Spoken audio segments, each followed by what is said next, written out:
सिमरन academy के हिंदी के channel में हम ये सेकंड वीडियो डाल रहे हैं, दैट इज़ सूरदास के पद। सूरदास जी जो हैं उन्होंने श्री कृष्ण के और उनके बचपन से लेके उनकी बहुत सारे पद लिखे हैं जो उनकी एक बात को बहुत ही अच्छे से दर्शाते हैं। तो यहाँ पे जो सूरदास के पद हैं उसमें श्री कृष्ण लला कैसे अपनी माता के साथ अपने अलग अलग चीज़ें दिखाते हैं और कैसे अपना बाल हठ दिखाते हैं, कैसे बचपन की उसकी छोटी छोटी बातें हैं उनको बहुत अच्छे से विस्तृत रूप से यहाँ बताया गया है। जसोदा हरि पालने झुलावे, हलरावे दुल्हावे, जोई सोई कुछ गावे।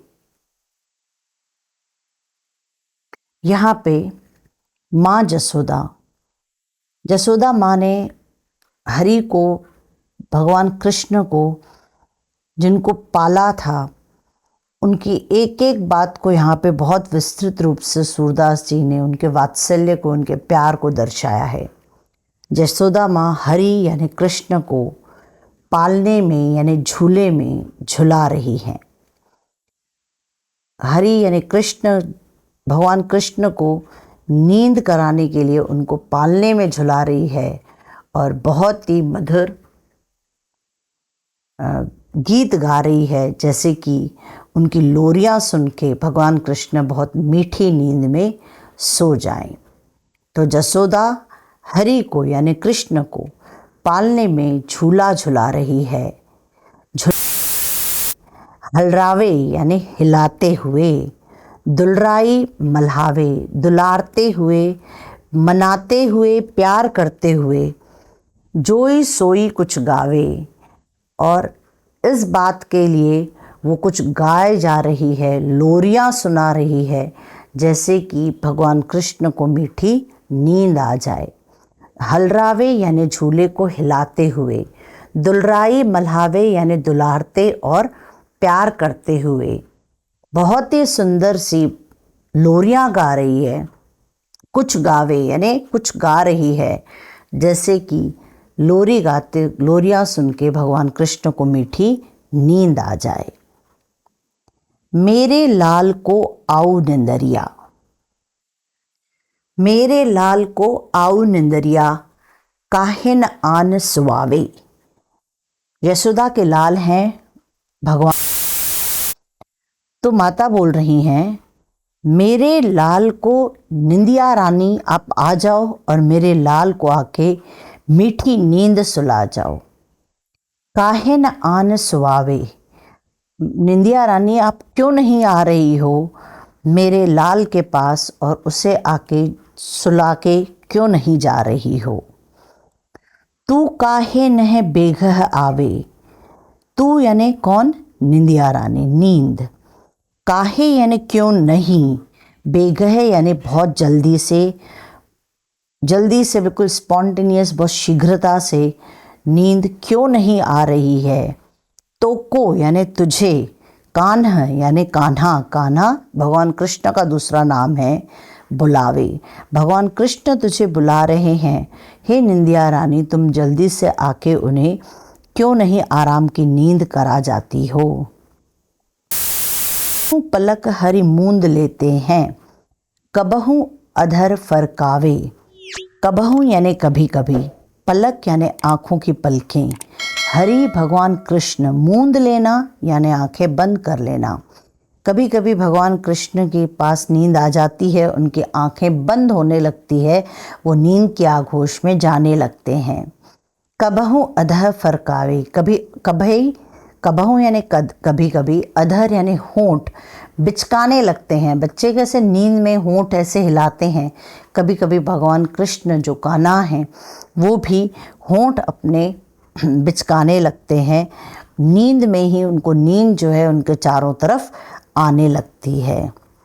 सोवत जान मौन हवे के रही, कर कर सैन बतावे। सोवत जान भगवान कृष्ण को ऐसी अवस्था में देख के माता यशोदा ये समझती हैं कि है, इसलिए वो पूरे वातावरण को एकदम शांत कर देती हैं। मौन यानी पूरे वातावरण में शांति छा जाना। मौन हर जगह शांति करते हुए, बिना मुंह से कुछ बोले हुए, कर यानी हाथों से, सैन यानी इशारे करते हुए बाकी सब लोगों को काम बता रही हैं या उनसे बातें कर रही है। वो इतना माहौल में शांति रखना चाहती हैं कि भगवान की, हरि की नींद कहीं खराब न हो जाए, इसलिए मुंह से कुछ न बोल के वो हाथों से इशारे करते हुए अपनी बात जो है बाकी सब लोगों को बता रही है। इही अंतर अकुलाई उठे हरि, जसमत मधुर गावे। और इसी वक्त, अभी सोए हुए ने कुछ ही देर हुई है, कुछ ही वक्त हुआ है, और कुछ ही देर में, कुछ अंतर यानी कुछ ही देर में, अकुलाई यानी हिलते डुलते हुए उठे हरि, हरि नींद से हैं। जसमत यानी जसोदा माँ जैसे ही उन्हें उठा हुआ देखती है, फिर से वो अपनी मधुर लोरी में गाना शुरू हो जाती है, जैसे कि कान्हा को फिर से मीठी नींद आ जाए। जो सुख सूर अमर मुनि दुर्लभ, सोनंद भामिनी पावे। ये जो सुख है कि भगवान कृष्ण को सुलाने का, उनके लिए लोरी गाने का, उनको इस तरीके से देखने का, ये जो सुख है, ये पाने के लिए सूरदास जी या कोई भी बड़े बड़े अमर मुनि ऋषि जो हैं वो भी दुर्लभ है, उनके लिए भी, वो भी तरसते हैं इस दृश्य को देखने के लिए। सो यानी वही दृश्य जो है वो नंद भामिनी यानी नंद की पत्नी जो कि जसोदा माँ हैं, उनके लिए बिल्कुल कुछ हर वक्त वो दृश्य उनके लिए है। वो नंद भामिनी यानी नंद की पत्नी जसोदा माँ हर वक्त वो दृश्य को देख रही है और कान्हा को सुला रही है। खीजत जात माखन खात। अभी कृष्ण सो के आधी नींद में से उठे हैं। आधी नींद में से उठे हुए कृष्ण को भगवान जसोदा माँ जो है वो हरि को, भगवान को माखन खिलाना शुरू कर रही है। पर आधी नींद से पूरी नींद न करके उठा हुआ बच्चा जैसे चिड़चिड़ापन करता है, हरि भी उसी तरीके से खींच रहे हैं, चिड़चिड़ाहट करते हुए माखन खाते जा रहे हैं। मक्खन हरि को अति प्रसन्न है। भगवान कान्हा को, कृष्ण को सबसे प्रिय जो वस्तु उनको खाने में है वो है मक्खन। वो मक्खन जैसे ही उन्हें मिल रहा है तो वो भले ही चिड़चिड़ाहट में है, पर मक्खन तो वो खाते ही जा रहे हैं। अरुण लोचन पौह टेढ़ी, बार बार जमहात। अरुण लोचन, अरुण का मतलब होता है लाल कलर।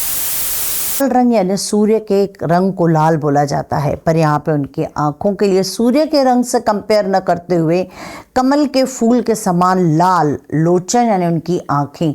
आधी नींद से उठी हुई भगवान कृष्ण की आँखें एकदम लाल हैं, और उन लाल आँखों में, और उन्होंने अपनी चिड़चिड़ाहट में अपनी भौहें भी, अपनी आँखों की जो आँखों के ऊपर जो भौहें हैं उनको भी वो टेढ़ी कर रहे हैं, और वो नींद उनकी पूरी न होने के कारण वो बार बार जमाई ले रहे हैं, यानी उनको बहुत अच्छी नींद भी आ ही रही है। कबहू रुंझुन चलत घुटरुन, धूर धूसर गात। कबहू यानी कभी कभी, रुंझुन, रुंझुन यानी उनकी जो पायल पहनी हुई है उनको, उसकी आवाज़ जो है वो रुंझुन आ रही है।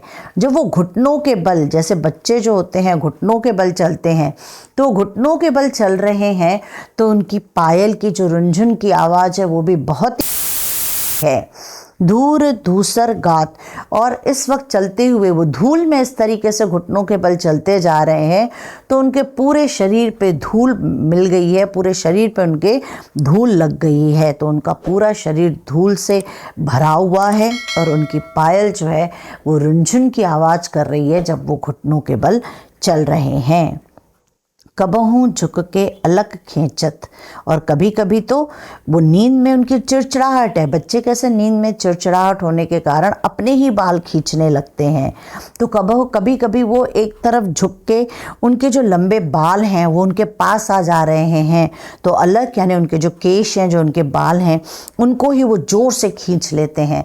अपने ही बालों को खींचने की वजह से उनकी होने वाली पीड़ा के कारण उनकी आँखों में, उनके नैन में आंसू यानी जल जो है वो भर जाता है। कबहू तुतरे बोल बोलत, कभी कभी वो अपने तुतलाती हुई भाषा में कुछ तो कुछ बोले जा रहे हैं। कबहू बोलत तात, और कभी कभी तुतला के अपने पिता से बात कर रहे हैं।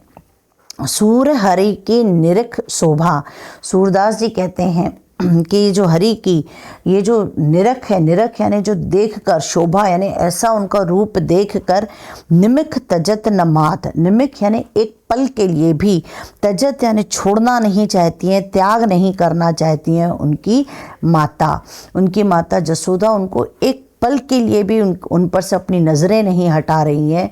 वो उनके इस रूप को एक मिनट के लिए भी त्याग नहीं करना चाहती हैं, एक पल के लिए भी उन्हें छोड़ना नहीं चाहती हैं। सूरदास जी कहते हैं उनकी ये जो शोभा है, ये जो उनका सुंदर रूप है, उसको कोई भी नहीं छोड़ना चाहेगा, पर माता जसोदा तो उनसे एक पल के लिए भी अपनी आँख नहीं हटा रही हैं।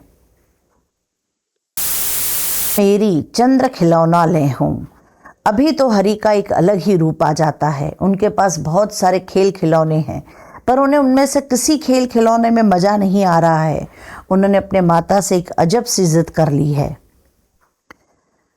वो अपनी माता से जिद करके बोलते हैं, मुझे ये सब खिलौने नहीं चाहिए मैया मेरी, मुझे चांद को खिलौना बना के लाके दे दो। धौरी को पे पान न करियो, बैनी सिर न गुथी हो, और अगर आप मुझे चांद लाके ना देंगे तो मैं धौरी यानी उनकी जो गाय है उसका नाम है धौरी, को पे यानी जो उसका दूध है, पान यानी नहीं पीऊँगा। वो अपना हट करने लगते हैं, जैसे बच्चे हट करते हुए अलग अलग चीज़ें बोलते हैं कि आप मुझे ये नहीं देंगे तो हम ये न करेंगे, ये न करेंगे। उसी तरीके से कान्हा भी जसोदा माँ से ज़िद करते हुए बोलते हैं कि अगर आपने मुझे चांद खिलौना लाकर, चांद मेरा खिलौना मुझे चाहिए तो वो सिर्फ चांद ही चाहिए, हुआ चांद आपने मुझे नहीं लाके दिया है तो मैं धौरी यानी इस गाय का दूध भी नहीं पीऊँगा। बैनी सर न गुथियों, बैनी यानी अपने जो लंबी केश राशि है उसमें चोटी तक नहीं बनाने दूंगा आपको, अपने सर गुथियों यानी चोटी बनाने देना, गूंथने देना, मैं अपने सर में आपको चोटी भी बनाने नहीं दूंगा। मोतन माल न धरियो उर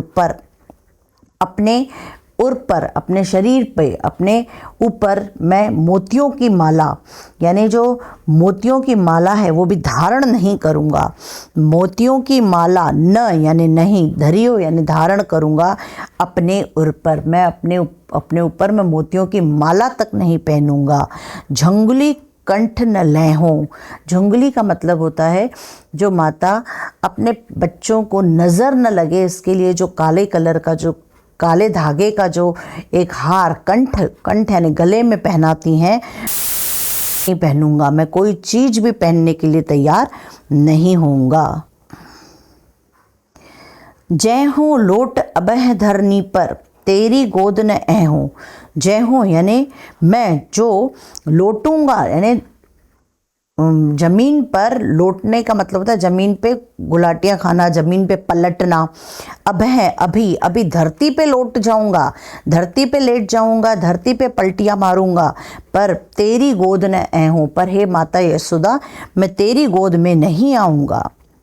लाल कहे हो नंद बाबा को, तेरो सुत न कहे हो, मैं अपने आप को हमेशा नंद बाबा का बेटा कहलाऊंगा।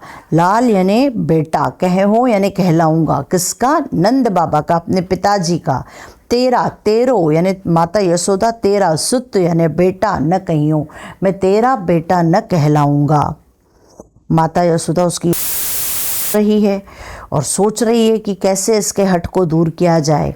इस पे माता यशोदा कहती हैं, कान लाए कुछ कहत जसोदा, दाहू नाही सुनै हो, कान लाए, कान इधर लाओ। कृष्ण को कहती हैं, हे कृष्ण इधर आ जाओ कान्हा, मेरे पास आओ। और उसके कान में माता जसोदा कुछ कहती हैं। दाऊ यानी बलराम, बलराम जी के लिए दाऊ वर्ड बोला जाता है।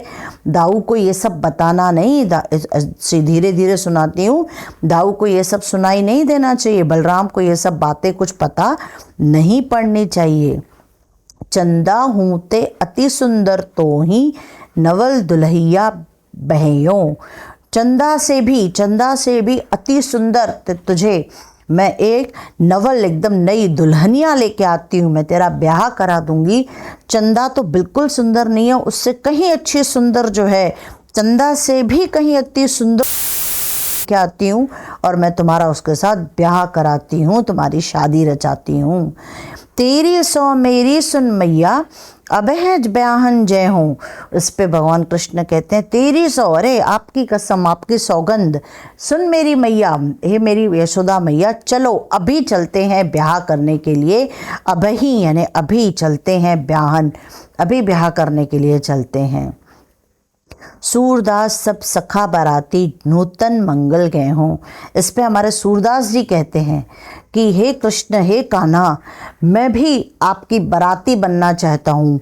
अब आपके जो सब सखा हैं, आपके जो दोस्त हैं, वो तो सब आपके बाराती रहेंगे, पर सूरदास बोलते हैं मैं भी आपका बाराती बन के चलना चाहता हूँ। नूतन मंगल गए हों, और वहाँ चलते वक्त और नए नए अलग अलग मंगल गीत मैं आपके ब्याह में गाऊंगा। मुझे भी इतना अवसर दे दो कि मैं भी आपके ब्याह में मंगल गीत चल के गा सकूं।